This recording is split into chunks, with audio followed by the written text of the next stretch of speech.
superhero movies. They've completely overtaken American cinema. In the year 2018 alone, 9 superhero films were released into theaters. These movies are meant to appeal to mass audiences, so the representation seen in them should be a big part of that. Representation in superhero movies has been by no means perfect. Released in 2017, Wonder Woman is praised for being the first high-profile superhero movie with a female lead. Wonder Woman featured a tribe of all-female warriors known as the Amazons. But when the Amazons returned 6 months later in Justice League, viewers noticed they were far more scantily clad. Consensus was that the Amazons fell victim to the male gaze. While the superior interpretation, Wonder Woman, had a female director and a female costume designer, Justice League had men in these positions who used their power to take the Amazons and reduce them to sexual objects. On the other side of the superhero coin is Marvel Studios, who dominate the genre, now releasing up to 3 movies per year. Marvel Studios has been releasing movies since 2008, but they did not have a black-led film until 2018. They did not have a female-led film until 2019 and have yet to release a film led by an LGBTQ+ character. When it comes to Marvel movies, there are 2 important men to mention, Kevin Feige and Ike Perlmutter. When Marvel Studios created the Marvel Cinematic Universe with the release of Iron Man in 2008, it did so under the creative brain of Kevin Feige. He became the president of production in Marvel Studios in 2007 to oversee Iron Man, and would be promoted to overall president of Marvel Studios in 2010, reporting directly to Isaac Perlmutter, the CEO of Marvel Entertainment. On the surface, Marvel Studios prospered, but behind the scenes, Kevin Feige was severely limited by Isaac Perlmutter.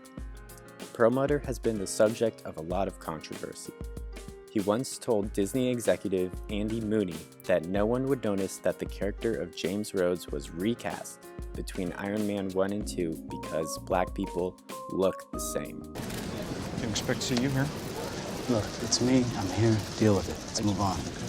I just Drop it. All right, I'll drop it. He oversaw toy merchandising of Marvel films, of which there are notoriously low amounts of toys of Black Widow, Gamora, or Scarlet Witch because Perlmutter believes that girl toys don't sell. He likewise claimed in an email part of the Sony hack that superhero movies with a female lead will inherently fail.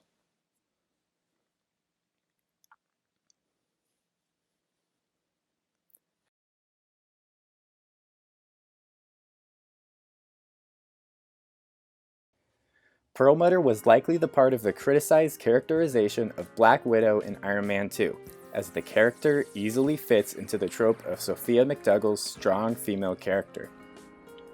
McDougall writes, "Part of the patronizing promise of the strong female character is that she's anomalous. Don't worry, that puff piece or interview is saying when it boasts the hero's love interest is a strong female character.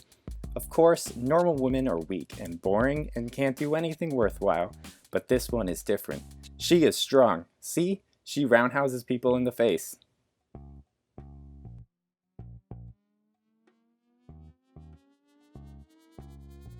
Having to pass through the filter that is Perlmutter, Marvel movies completely lack diversity in its leads, with every film having a straight white male hero for nearly a decade.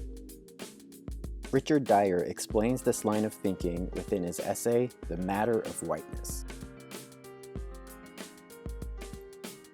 When explaining the racial imagery of white people, he mentions the sense of whites as non-race is most evident in the absence of a reference to whiteness, and the assumption is that white people are just people, which is not far off saying that whites are people, whereas other colors are something else.